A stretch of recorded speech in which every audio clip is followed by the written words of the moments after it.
संध्या का इस प्यारी सी ढलती हुई शाम का अभिनंदन है, स्वागत है। आज मैं एक बार फिर से आपके सामने उपस्थित हुआ हूँ कि लास्ट बार जो अपना चैप्टर हम लेके चल रहे थे वो पार्ट ऑफ स्पीच अपना चल रहा था। पार्ट ऑफ स्पीच में हमने नाउन को सभी जो प्रकार उनको क्लियर कर लिया और आज हम जो नेक्स्ट अपना जो पॉइंट है, जो पार्ट ऑफ स्पीच का दूसरा पार्ट है प्रोनाउन, वो आपके सामने मैं लेके आया हूँ। आज पूरी हम चर्चा करेंगे प्रोनाउन कहते किसे हैं, प्रोनाउन के कितने प्रकार होते हैं, फिर प्रोनाउन के एक प्रकार का आज अध्ययन भी करेंगे। मैंने एक वर्ड दिया है प्रोनाउन। प्रोनाउन का हिंदी अर्थ होता है, सबको पता है, सर्वनाम। प्रोनाउन का हिंदी अर्थ होता है सर्वनाम। सभी को भी दिखता है हिंदी में, वैसे कि संज्ञा के स्थान पर काम आने वाले शब्द को हम सर्वनाम कहते हैं। Pronoun is a word, pronoun एक शब्द होता है विच इज यूज्ड, जिसका उपयोग किया जाता है in the place of a noun, संज्ञा के स्थान पर। कि सर्वनाम एक शब्द होता है जिसका हम संज्ञा के स्थान पर काम में लेते हैं, उस शब्द को हम सर्वनाम कहते हैं। जैसे कि Ram is a good student, Ram is a good student, फिर मैंने फुल स्टॉप लगाया, ही इज वेरी इंटेलिजेंट। दूसरे सेंटेंस में मैंने राम की जगह ही यूज में ले लिया, इट मींस ही है वो प्रोनाउन का काम कर रहा है। अपन आगे एग्जांपल के द्वारा भी समझेंगे। उसके बाद मैंने दिया काइंड्स ऑफ प्रोनाउन की, सर्वनाम के कितने प्रकार होते हैं। जितने भी प्रकार है मैंने आपके सामने बोर्ड पे लिखे हैं, प्रत्येक का मैं आपको हिंदी अर्थ बता देता हूँ। पहला जो सर्वनाम मैंने लिखा है पर्सनल प्रोनाउन। पर्सनल प्रोनाउन का हिंदी अर्थ होता है पुरुषवाचक सर्वनाम। आप नोट डाउन कर लीजिएगा। पर्सनल प्रोनाउन का हिंदी अर्थ होता है पुरुषवाचक सर्वनाम। दूसरा मैंने लिखा रेसिप्रोकल प्रोनाउन, बड़ा इंपॉर्टेंट एक पार्ट है ये प्रोनाउन का। रेसिप्रोकल प्रोनाउन का अर्थ होता है परस्परतावाचक। रेसिप्रोकल, इसका हिंदी अर्थ होता है परस्परतावाचक। परस्परतावाचक इसका हिंदी अर्थ होता है परस्परतावाचक, जिसको अपने हिंदी में इंग्लिश में कहते हैं रेसिप्रोकल प्रोनाउन। अगला जो अपना प्रोनाउन है वो इनडेफिनेट प्रोनाउन, और इनडेफिनेट प्रोनाउन का हिंदी अर्थ होता है अनिश्चितवाचक। इनडेफिनेट का अनिश्चितवाचक प्रोनाउन, अनिश्चितवाचक प्रोनाउन। यानी हमने तीन प्रोनाउन का हिंदी नाम देख लिया। पर्सनल प्रोनाउन हो गया पुरुषवाचक, रेसिप्रोकल प्रोनाउन हो गया परस्परतावाचक, इनडेफिनेट प्रोनाउन हो गया अनिश्चितवाचक।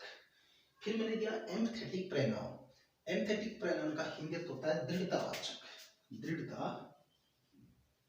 दृढ़तावाचक सर्वनाम, यानी कि जो एम्फेटिक प्रोनाउन है इसका हिंदी अर्थ होता है दृढ़तावाचक सर्वनाम।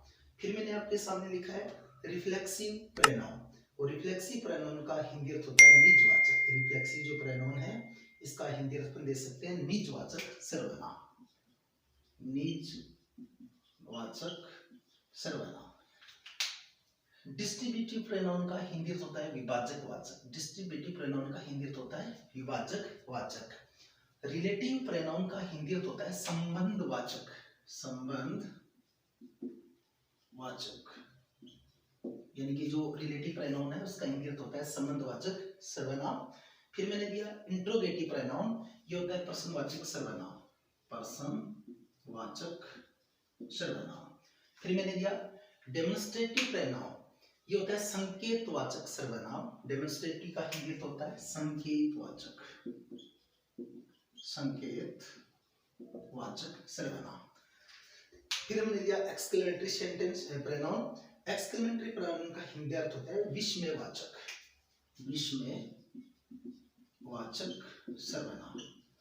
तो डियर फ्रेंड्स, प्रोनाउन को हमने 10 भागों में डिवाइड कर लिया है, और इन 10 भागों का अलग अलग से अपन अध्ययन करेंगे, उससे अपना पूरा का पूरा प्रोनाउन का चैप्टर क्लियर हो जाएगा।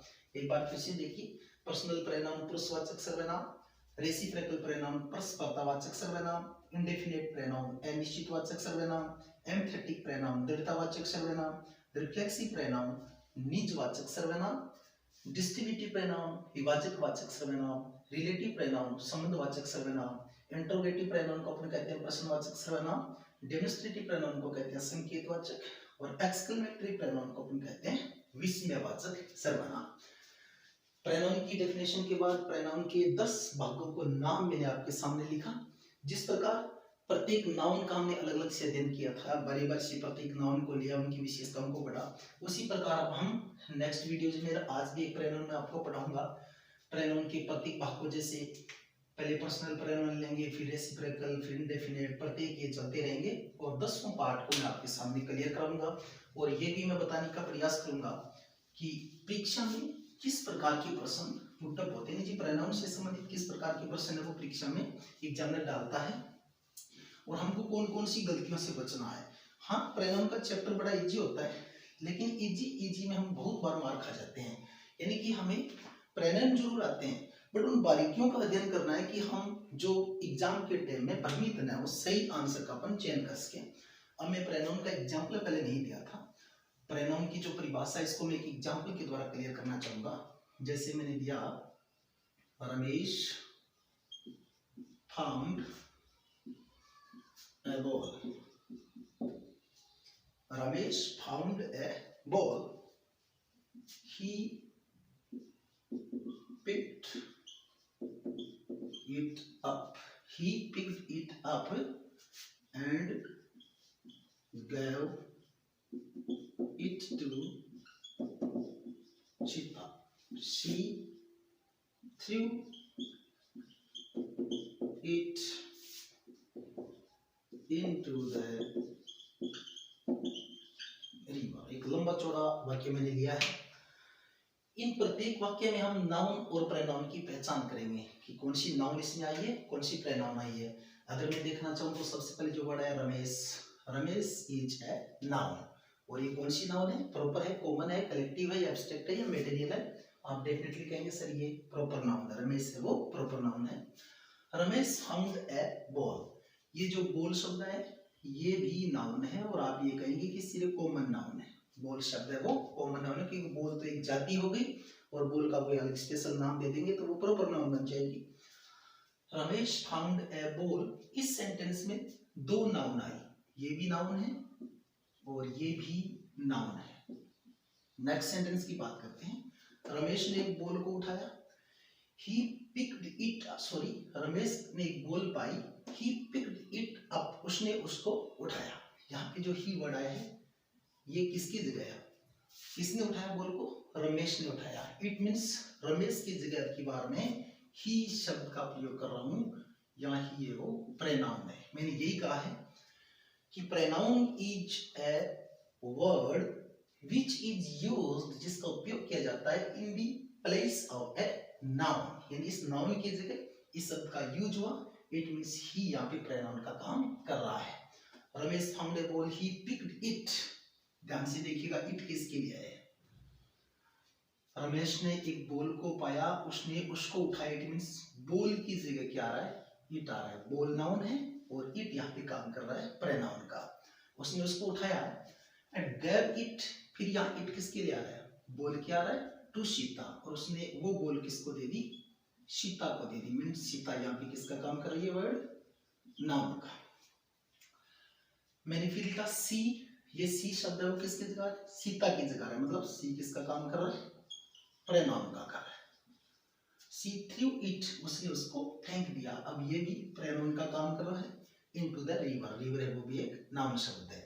इस प्रकार इस लंबे चौड़े एग्जाम्पल हमने देखा कि सर्वनाम वे शब्द होते हैं जो संज्ञा के स्थान पर काम में आते हैं। चलिए, ये तो प्रोनाउन की डेफिनेशन हुई, शायद आप अच्छी तरह से समझ गए होंगे प्रोनाउन अपन कहते किसे हैं। सर्वनाम की डेफिनेशन क्लियर करने के बाद एक प्रकार सर्वनाम का आज मैं इस वीडियो में आपके सामने समझाने जा रहा हूं, यानी कि प्रतिदिन हम एक या दो प्रकार लेंगे, 5-4 वीडियोज में सर्वनाम के सभी रूल जो क्लियर हो जाते हैं। आज जो एक छोटा सा पार्ट लेता हूं मैं, क्योंकि ज्यादा समझने में इनको टाइम लगा, एक छोटा पार्ट लेता हूं मैं प्रोनाउन का। पहला तो लिखा था मैंने personal pronoun. Personal pronoun chapter थोड़ा लॉन्ग है, उसका अलग से एक वीडियो बनाएंगे। दूसरा मैंने लिखा था रेसिप्रोकल प्रोनाउन। रेसिप्रोकल प्रोनाउन का अध्ययन अपन आज करेंगे। Reciprocal pronoun, first of all आपको ये बताना है कि रेसिप्रोकल प्रोनाउन का हिंदी अर्थ क्या होता है। मैंने पीछे इसका वर्णन दिया था, ये होता है परस्परतावाचक, परस्परतावाचक वाचक सर्वनाम। हमने ये तो पढ़ लिया कि सर्वनाम होता क्या है। सर्वनाम का एक एक पार्ट अपन लेंगे और पढ़ते जाएंगे। रेसिप्रोकल प्रोनाउन का हिंदी अर्थ हुआ परस्परतावाचक सर्वनाम। फर्स्ट ऑफ ऑल ये देखना है कि परस्परतावाचक सर्वनाम संख्या में होते कितने हैं, इनको किस तरह से यूज लेते हैं, एग्जाम में कैसे प्रश्न पुट अप होते हैं और किस प्रकार हम भ्रमित होकर उनको गलत करते हैं। परस्परतावाचक सर्वनाम है वो संख्या में दो होते हैं। एक तो होता है ईच अदर और दूसरा होता है वन अनदर। परस्परतावाचक सर्वनाम संख्या में दो ही होते हैं, एक होता है ईच अदर, एक होता है वन अदर। और ईच अदर और वन अदर दोनों का अर्थ होता है एक दूसरे के लिए, यानी एक दूसरे से संबंध दर्शाता है। ये जो रेसिप्रोकल प्रोनाउन होते हैं वो दो व्यक्तियों में या दो से अधिक व्यक्तियों में एक दूसरे में संबंध या जो परस्पर उनका होता है वो दर्शाते हैं। रेसिप्रोकल प्रोनाउन संख्या में दो होते हैं, ईच अदर, वन अनदर। दोनों का हिंदी अर्थ होता है एक दूसरे से, एक दूसरे से या एक दूसरे के लिए। तो इन दोनों में डिफरेंस क्या होगा? जैसे एक मैं सेंटेंस लेता हूं, पहला सेंटेंस लिया, सीता एंड गीता लव, यहां पे मैंने फुल स्टॉप दिया। वाक्य कह रहा है कि सीता और गीता प्रेम करती हैं, वर्ड दिया मैंने ईच अदर, दूसरा दे दिया वन अनदर, यानी कि इनका परस्पर प्रेम दर्शा रहा है सेंटेंस। अब आपको ये तय करना है कि ईच अदर वन अनदर दोनों का हिंदी होता है एक दूसरे से, तो आप ईच अदर लेंगे या वन अनदर लेंगे। तो मैं ये आपको बताऊं कि जब यहाँ पे दो व्यक्ति दर्शाए जा रहे हो, यानी संख्या में मेंबर दो हों, तो दो के लिए हमेशा यूज होता है ईच अदर का, और दो से अधिक संख्या बढ़ जाए तो उसके लिए यूज होता है वन अनदर का। याद रखिएगा, बड़ा इंपॉर्टेंट रूल, बड़ी शानदार है, मतलब ग्रामर का रूल है। Sita and Gita love each other, की सीता और गीता एक दूसरे से प्रेम करती हैं। अब मैं उदाहरण लेना चाहूं वन अनदर का। ईच अदर का क्लियर हो गया कि दो व्यक्तियों के मध्य परस्पर कोई संबंध दर्शाने के लिए अपन ईच अदर का प्रयोग करते हैं। तो वन अनदर का कहां करते हैं? जैसे they all gave gift to, they all gave gift to, यहां पे मैंने डॉट डॉट डॉट छोड़ दिया। अब आपको ये बताना है कि इसमें आप ईच अदर का यूज करेंगे या फिर वन अनदर का यूज करेंगे। क्लियर है, मैं पहले ही समझा चुका हूं। रेसिप्रोकल प्रोनाउन संख्या में दो होते हैं, एक होता है ईच अदर, एक होता है वन अदर। दोनों का अर्थ होता है एक दूसरे के लिए। ईच अदर का प्रयोग दो व्यक्तियों के लिए होता है, दो से अधिक संख्या बढ़ जाए तो उसके लिए अपन वन अनदर का यूज लेते हैं। यहाँ पे देखिए ना जो प्रोनाउन दिया है, दे ऑल की वे सभी गैव गिफ्ट, गिफ्ट देते हैं टू, एक दूसरे को, और यहाँ संख्या दो से बढ़कर ज्यादा होगी, इट मीन्स यहाँ पे अपन ईच अदर का यूज नहीं कर सकते, यहाँ पे हमको यूज करना होगा वन अनदर का, वन अनदर। ये तो ही रेसिप्रोकल की यूज की बात कि रेसिप्रोकल प्रोनाउन को किस प्रकार अपन काम में लेते हैं। अब वो मेथड्स रह जाते हैं, वो विधियां रह जाती है जिनका आप सबको इंतजार है। आप सब ये कहेंगे कि हाँ सर ये तो कंफर्म हो गया ईच अदर का प्रयोग कहाँ होता है, वन अदर का प्रयोग कहाँ होता है, लेकिन आप कह रहे थे कि कई बार हम एग्जाम्पल को समझने में एग्जाम के दौरान भ्रमित हो जाते हैं, इनको गलत कर देते हैं। तो वो उलझन क्या है, उस उलझन को भी मैं आपके सामने रखता हूँ। ग्रामर में जो पार्ट ऑफ स्पीच के प्रश्न होते हैं उनको इस प्रकार लिखा जाता है कि कई बार तो सेंटेंस में एरर पूछी जाती है, कई बार सेंटेंस में उसका यूज पूछ लिया जाता है, कई बार ये पूछ लिया जाता है कि रेसिप्रोकल प्रोनाउन संख्या में कितने होते हैं और वो कौन कौन से होते हैं। जैसे एक सेंटेंस लिया मैंने, both of the brothers help, both of the brothers help one another, ये सेंटेंस मैंने लिया। इस सेंटेंस को फाइंड एरर के रूप में भी पूछा जा सकता है। अगर अपन नेवी की बात करें, एयरफोर्स की बात करें, बैंकिंग एग्जाम की बात करें, या फिर सेकंड एग्जाम की बात करें, या एसटीसी, बीएसटीसी इनकी बात करें तो इसको फाइंड एरर के रूप में भी पूछा जाता है। इस सेंटेंस को इस प्रकार विभाजित कर दिया जाता है, both of the brothers help one another, यहाँ पे लिखा जाता है नो एरर, और इसको डिवाइड कर दिया जाता है ए बी सी डी। आपको यह तय करना होता है कि इस सेंटेंस में कहाँ गलती हुई है। जिस पेपर सेटर ने इस पेपर को बनाया उसने कौन सी पार्ट में गलती की है। अगर नहीं गलती है तो नो एरर दे दीजिएगा, गलती है तो उस पार्ट को बताइए कि कौन सा पार्ट इसमें गलत है। बोथ ऑफ द ब्रदर्स, दोनों भाई, हमको ये देखना है कहाँ गलत आ रहा है। हेल्प, सहायता करते हैं वन अनदर, यहाँ पे ध्यान से देखिएगा, आपको बताना चाहिए कि वन अनदर एक रेसिप्रोकल प्रोनाउन है, परस्परतावाचक सर्वनाम है। आपको यह भी ज्ञात होना चाहिए कि वन अनदर का यूज दो से अधिक नाउन या प्रोनाउन के लिए किया जाता है। बट यहाँ पे तो बोथ ऑफ द ब्रदर्स, बात कर लो, दोनों दो हो गए, भाई दो ही हैं, तो इस सेंस में दो के लिए अपन वन अनदर का यूज नहीं कर सकते। तो हमें सही यूज किसका होना चाहिए था, वन की अनदर की जगह आना चाहिए था ईच अदर, तब जाके अपना ये सेंटेंस क्या होता, सही होता। कई बार सेंटेंस में इस प्रकार की गलती को पूछ लिया जाता है। दूसरा जो प्रकार मैं बताने जा रहा हूँ कि सेंटेंस में और किस प्रकार ये जो कॉम्पिटिटिव एग्जाम होते हैं उनमें इनको पुट अप किया जाता है। जैसे मैंने लिखा which is the pair of reciprocal pronoun, ये प्रश्न हुआ which is the pair of reciprocal pronoun। एक में मैंने लिख दिया each other, one another, B में मैंने लिखा each other, और यहाँ पे दे दिया one other। तीसरा मैंने दिया each others, और एक दे दिया one another, और डी में मैंने दे दिया ना। शायद आप अच्छी तरह समझ रहे मैं क्या पूछने की कोशिश कर रहा हूँ। Which is the pair of reciprocal pronoun, की रेसिप्रोकल प्रोनाउन का जोड़ा कौन सा है। ये पूछ रहा है कि इन चार जो मैंने एग्जांपल दिए में रेसिप्रोकल प्रोनाउन कौन सा है। तो आपको याद रखना है ईच अदर, वन अनदर, हमने अभी पढ़ा है कि ईच अदर, वन अनदर दोनों रेसिप्रोकल प्रोनाउन है। तो फिर इस पार्ट में कहाँ गलती हुई, इसमें देखिए ईच अदर तो बात सही है बट ये वन अदर नहीं होता। वन अदर नाम का कोई प्रोनाउन होता ही नहीं है। एग्जामिनर हमको पागल बनाने के लिए अनदर की जगह अदर का यूज कर लेता है, और इन चीजों को एग्जाम के समय हमारी आंखें खोज नहीं पाती, तो वहां गलतियां हो जाती हैं। तो ये ईच अदर सही है बट वन अदर नहीं होता, वन अनदर होता है। ईच अदर्स नहीं होता, सिर्फ ईच अदर होता है, वन अनदर सही है। तो इट मीन्स ये जो पार्ट है इसके कारण गलत हो गया, और ये जो सी वाला पार्ट है वो इसके कारण गलत हो गया। ये दोनों चीजें नहीं हो सकती।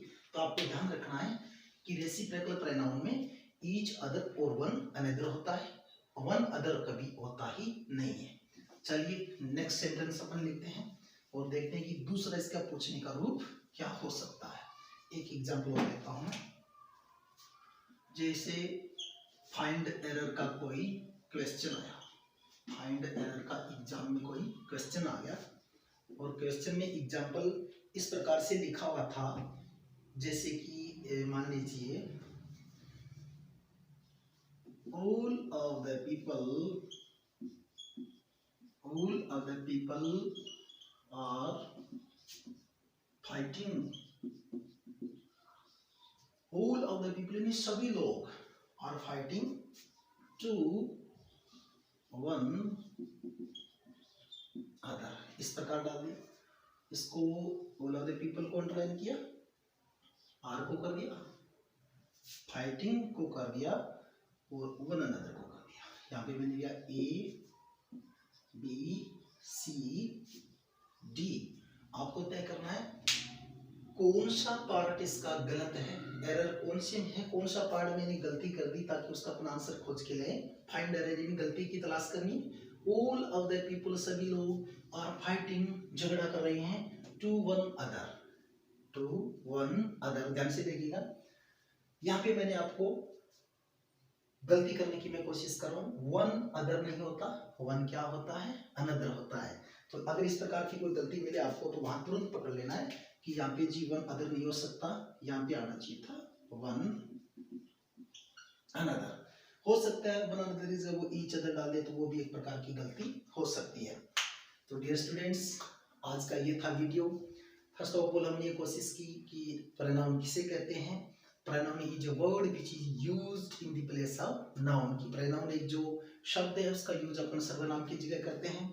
उसके बाद 9-10 प्रकार के प्रोनाउन, उनको सबका मैंने नाम लिखा है। और एक प्रोनाउन हमने आज लिया रेसिप्रोकल प्रोनाउन, कि ये क्या होता है, किस प्रकार इसको यूज करते हैं और सेंटेंस में किस प्रकार की गलतियां इसकी हो सकती हैं, उनके बारे में हमने फोकस डाला। और कल नेक्स्ट वीडियो में प्रोनाउन का दूसरा पार्ट लेके आएंगे। मुझे पूर्ण आशा है कि शायद आप रेसिप्रोकल प्रोनाउन को अच्छी तरह से आपने क्लियर कर लिया, आप समझ गए कि रेसिप्रोकल प्रोनाउन होता क्या है। रेसिप्रोकल प्रोनाउन संख्या में 2 ही होते हैं, एक ईच अदर होता है, वन अनदर होता है। ईच अदर का यूज 2 व्यक्तियों के लिए होता है, वन अनदर का यूज 2 से अधिक व्यक्तियों के लिए होता है। बट मॉडर्न इंग्लिश में, आधुनिक इंग्लिश में बिना किसी भेदभाव के इनका यूज होता है। बट ग्रामेटिकली दृष्टि से अगर एग्जाम में ये प्रश्न आता है तो इसी रूल को कंफर्म माना जाता है कि 2 के लिए इसका यूज होता है, 2 से अधिक के लिए इसका यूज होता है। तो आप जो प्रोनाउन के शेष रूल बचे हैं उनको नेक्स्ट वीडियो में अपन पढ़ेंगे। तब के लिए जय हिंद, जय भारत। लेकिन हाँ, अगर वीडियो जो आपको पसंद आए लाइक और शेयर जरूर कीजिएगा। अगर आपको अच्छा लगे, इफ यू फील बेटर, तो चैनल को सब्सक्राइब भी कर सकते हैं। इन शब्दों के साथ जय हिंद, जय भारत, जय मां भारती।